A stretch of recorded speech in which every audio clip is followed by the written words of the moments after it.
line ko ano, mahalaga ang bawat hakbang, lakad lang, mahahanap mo rin ang linya mo. So, do'n naman namin nalaman na gusto pala talaga namin 'to. Kasi kahit na nakataya na yung mga buhay namin, tuloy pa rin kami sa pag-create ng content and pag-create ng shirts.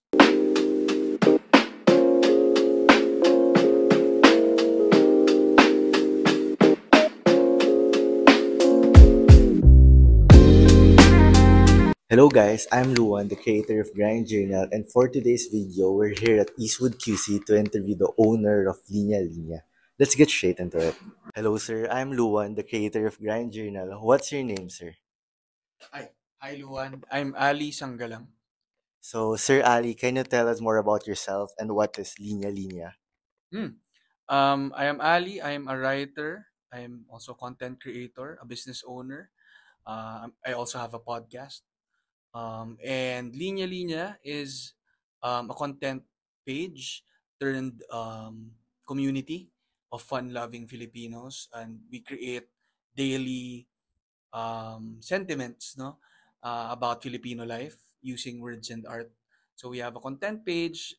We do memes, we do reels, and different content, and some of them they turn to shirts or merch. Yeah.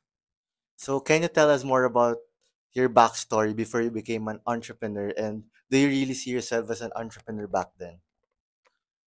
No. Kasi I don't have a background in business or entrepreneurship. Um, line ko talaga ay writing and communication. Just so happens that may ginawa akong content and ang laki-laking tulong ng social media when I posted some of the lines that I wrote, and I partnered with a friend na artist. And then social media helped us ano, na parang gain awareness and yung virality.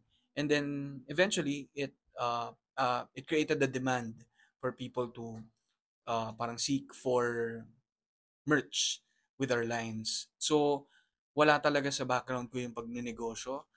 Napunta lang ako doon, and then eventually I partnered with a friend, with Jim Bacaro, na siya yung naging managing director ng Linya Linya. And ever since, doon na siya naging mas business. So, when did you realize that Linya Linya can be a profitable business? Last week, hindi, biro lang. ano, siguro nung ano the first day that we set up a booth. So ano pa to 2012, when we first had our booth sa Rockwell. It's a very small space, maliit na maliit, ganyan lang. Hindi kami kasha. Pero nung we printed around 150 shirts for 2 days, and we sold 120 shirts in 2 days. So parang, wow, ang daming t-shirt in 2 days. Feeling namin may nagawa kaming something na patok sa mga tao. Yeah. So, when did you hit your first million? Ay, hindi pa. Wala pa. Hindi pa kami umabot. Hindi, to be honest, parang hindi namin tinatrack kung kailan. So, hindi ko rin alam. Did you came from money? Hindi. So, the good thing with, the amazing thing with Linya Linya, wala kaming financial backing. Ano lang kami, good looks and pleasing personality. Hindi, lang. So, wala kaming puhunan talaga kasi parehas kaming artist na walang pera. So, wala kaming pinasok. It's just that nung sumama sa amin isang friend namin, si Jim, siya yung una nag-invest na minimal lang. So, it's really just to put up a kiosk, a small kiosk in UP Town Center in Katipunan. And then, nag-roll na after that. So, hindi kami backed up by any investor or money coming from our parents, ganyan. Walang ganon. So, proud kami na galing siya sa sarili naming sikap, and nag-start talaga kaming very small with our first kiosk, and dun siya nag-roll. So, what was the key point on of Linya Linya on how Linya Linya became successful? I think first and foremost yung ano talaga doing what we love.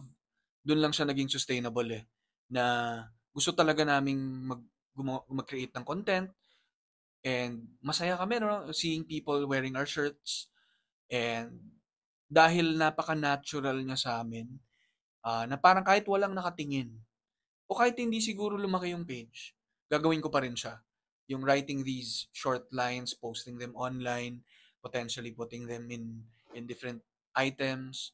gagawin ko siya kahit na hindi siya lumaki. So dahil clearly gusto namin 'tong ginagawa namin, we see the impact it creates, with people and with the community. A simple smile 'no, na habang tumitingin sila sa toxicity ng social media, may isang makakapagpangiti sa kanila or magmo-motivate sa kanila.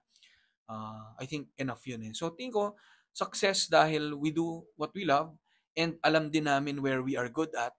So sticking to our zones of genius, kung saan kami magaling dahil si Jim, yung partner namin, magaling talaga siya sa marketing, sa sales.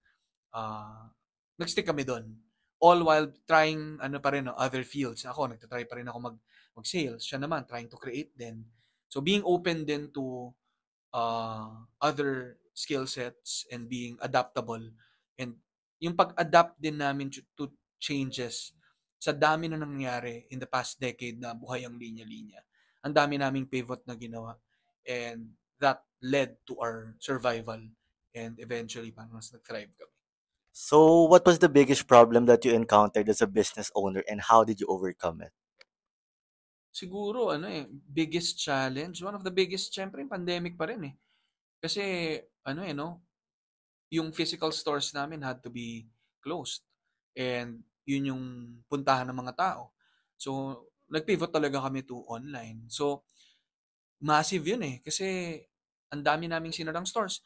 And masakit na mawalan ng tao.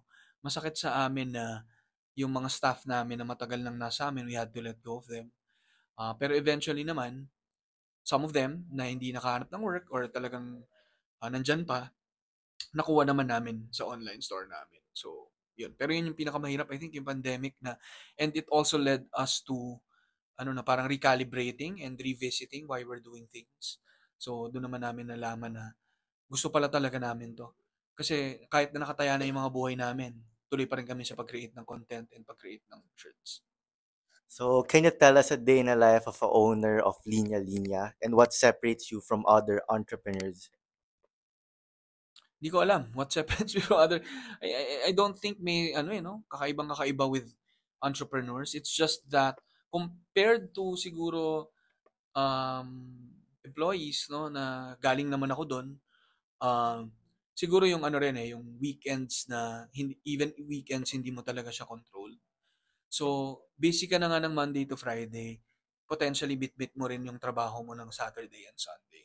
So, even if you're on a vacation, ano pa rin siya, bit-bit mo pa rin yung trabaho. So, yun. And ako naman, di ko sinasabi na yung mga hindi entrepreneurs, hindi bit-bit ang trabaho. Ano, mahirap din siya basically. So, hindi ko alam kung ano yung different. Pero siguro, kakaiba yung pagiging relentless lang, iba rin for business owners. Kasi, lagi kang nasa bingit ng pagsasara. So, with how saturated the clothing industry is, what made you confident that Linya Linya would gain traction? Dahil ano, tingin namin hindi kami clothing business. Tingin namin content creators kami. And we create content na may impact sa tao. It just so happens na nilalagay namin siya sa isang tela. No? Alam namin maganda yung quality ng shirts namin, pero we know na yung binibili siya because of the message, because of our designs, not just because of the necessity of wearing shirts. So, how did you scale from starting in a booth and having this big office in Quezon City? How did you scale from that? Ano, taking risks lang talaga, being crazy. No, I think crazy move itong ginawa namin. Sisisihan nga namin eh. Never lang. Pero parang bold move siya eh to have our own big space. Pero the idea behind that is gusto namin din maging conducive for work yung mga sales staff namin when they're preparing for our products.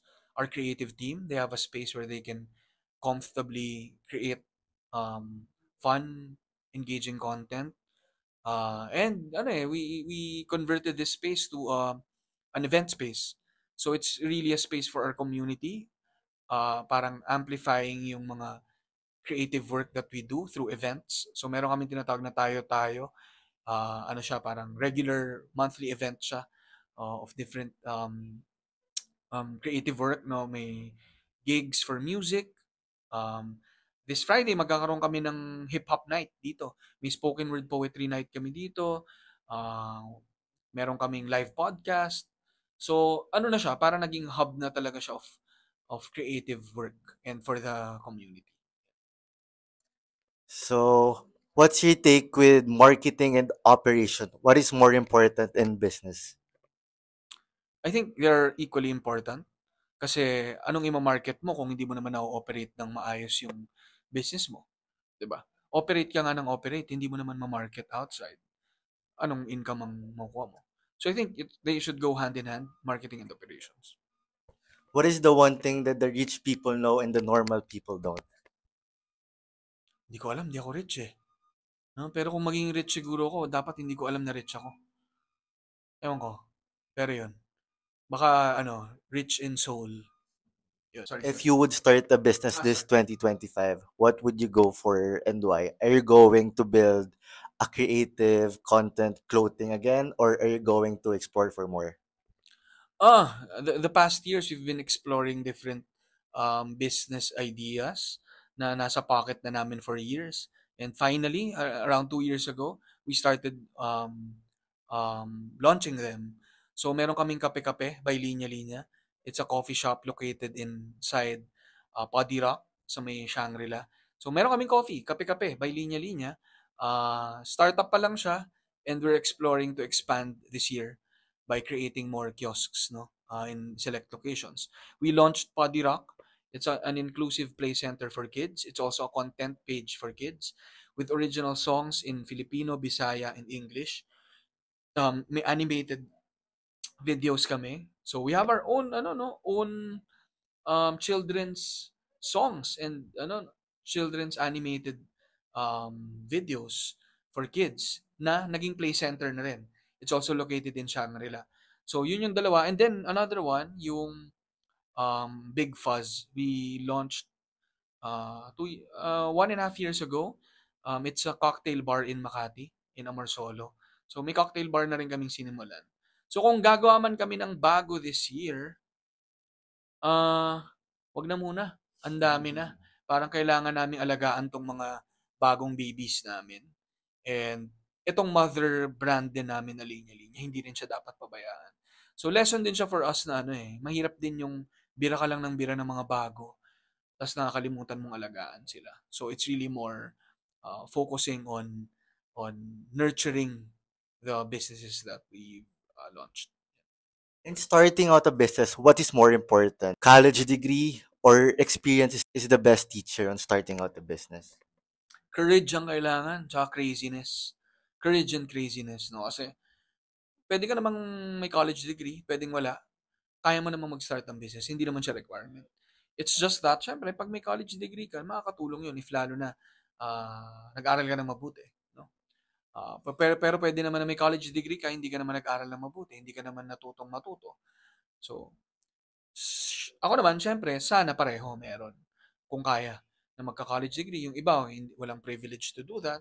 Bawi kayo sa experience. Pero hindi enough na ang dami mong masters, wala ka namang experience. So you have to do both. Pero sinasabi ko yung courage kailangan at saka pagiging crazy. Kasi yun yung kailangan mo for business. Kailangan matapang ka. Kung ang dami-dami mong ideas, lahat naman tayo may kainuman eh. Uy, magandang business idea yan ah. Tayo tayong business. The following day, may iba nang ginagawa. Gusto mo ba talaga siyang gawin? Kailangan mo siyang gawin. No? And kailangan crazy ka to do it. Kasi marami kang isa-sacrifice. So, isang partner namin, si Jim, he had to quit his regular job na high-paying to start with a meme creating group na walang income. Gaano ka crazy ka nun? Ikakakasal lang niya. So parang may level of insanity eh. Na ba't mo ginagawa yan? And yun siguro what sets us apart eh, yung kanina mong tanong. Kasi maraming takot din, maraming safe. And we understand why.